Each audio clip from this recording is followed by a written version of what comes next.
পারা, পেরে যাওয়া আমাদের কাছে এত গুরুত্বপূর্ণ যে কি পারলো, কিভাবে পারলো, সেগুলো সব নগণ্য হয়ে যায়। এই ইউরো কাপে ইংল্যান্ড আর স্লোভাকিয়ার মধ্যে একটা ম্যাচ হচ্ছিল, তা স্লোভাকিয়া 1 গোলে জিতছে। কিছুক্ষণ পর থেকে ইংল্যান্ড যখন গোল শোধ করতে পারছে না, তখন ধারাভাষ্যকাররা ইংল্যান্ড দলটা সম্পর্কে যেসব কথা বলছেন সেগুলো খুব সুবিধের নয়। এটা কি ব্যাপার, এত একক প্রতিভা আছে টিমটায়, সমষ্টিগতভাবে এরা ভালো খেলতে পারে না কেন? তারপর ধীরে ধীরে যখন খেলা শেষ হয়ে আসছে, সেকেন্ড হাফের শেষ দিক, বোঝা যাচ্ছে বাপরে ইংল্যান্ড কখন আর শোধ করবে, কোনো সময় নেই, তখন ধারাভাষ্যকাররা ইংল্যান্ডকে একদম যাচ্ছে তাই বলছে, হ্যাঁ এটা কি হচ্ছে, কি ধরনের খেলা, অমুক তমুক। 90 মিনিট হয়ে গেল, ইংল্যান্ড শোধ করতে তো পারলোই না। ওই 90 মিনিটে ইংল্যান্ড একটাও হেড করেনি বা শট করেনি যেটা অন টার্গেট, মানে ওই গোলের তেকাঠির মধ্যে থেকেছে। তারপর ইঞ্জুরি টাইম দেওয়া হলো 6 মিনিট। তার 95তম মিনিটে, মানে আর 1 মিনিট বাকি আছে, এই সময় বেলিংহ্যাম গোলটা শোধ করলেন, অসামান্য শোধ করলেন। তারপর এক্সট্রা টাইম, তার প্রথম মিনিটেই ইংল্যান্ডের হ্যারি কেন গোল দিয়ে দিলেন। ওমা, এইবার ধারাভাষ্যকাররা একদম উল্টে গেলেন।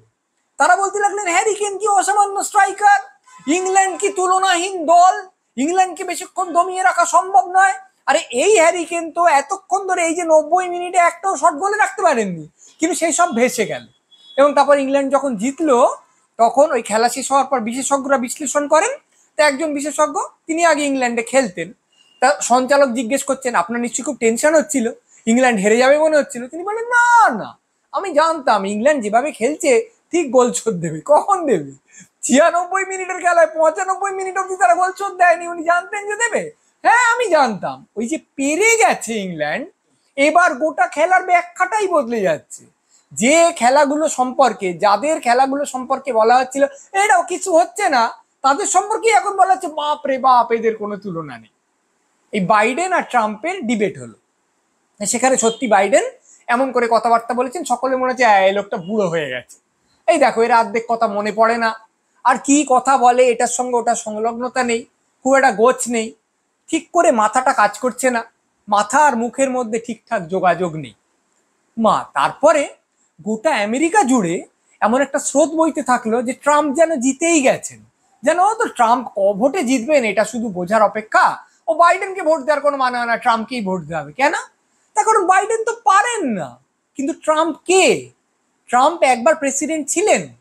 ট্রাম্প কিরকম প্রেসিডেন্ট সেটা আমেরিকা বুঝেছে, গোটা পৃথিবী হাড়ে হাড়ে বুঝেছে। ট্রাম্প একজন মানুষ যিনি অশিক্ষার সমর্থক, যিনি প্রগতি বিরোধী, যিনি মানবিকতা বিরোধী, যিনি সাম্প্রদায়িক, সোজা কথায় যাকে বলা যায় একজন ফ্যাসিস্ট। সেই লোকটাকে তো ভোট দেওয়া যায় না। কিন্তু বলা হচ্ছে না না, ও তো তবু পারে। কি পারে? বাইডেনকে যদি ভোট দেওয়া হয়, আমি ধরে নিচ্ছি বাইডেন বিরাট কিছু পারবেন না, ভালো কিছু করতে পারবেন না, একই সঙ্গে তিনি খারাপ কিছুও সেরকম করবেন না। আর ট্রাম্পকে যদি ভোট দেওয়া হয়, তিনি পারবেন, কিন্তু পারবেন খারাপ কাজ করতে, তাহলে তাকে ভোট দেবো। কিন্তু মানুষের এমন প্রবণতা, সে বলছে না না, যে পারে তাকে ভোট দিতে হবে, যে পারে না তাকে ভোট দেওয়া যাবে না। মানে খারাপ জিনিস পারাকেও পারা হিসেবে আমি শ্রদ্ধা করব এবং তাকে আরো গ্রহণযোগ্য বলে মনে করব। সাংঘাতিক ব্যাপার।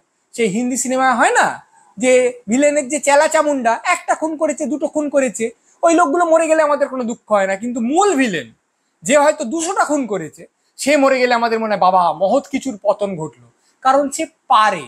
বাড়িতে বলা হয় না চুপ করে বসে আছে, বাবা তুই এরকম চুপ করে বসে থাকি না, জানা গিয়ে খুন করে আয়। কিংবা বউ বলে না, বাবা তুমি ওরকম ভোম্বলের মতো বসে দেখো না তো, তার চেয়ে যাও গিয়ে পরকিয়া করে এসো।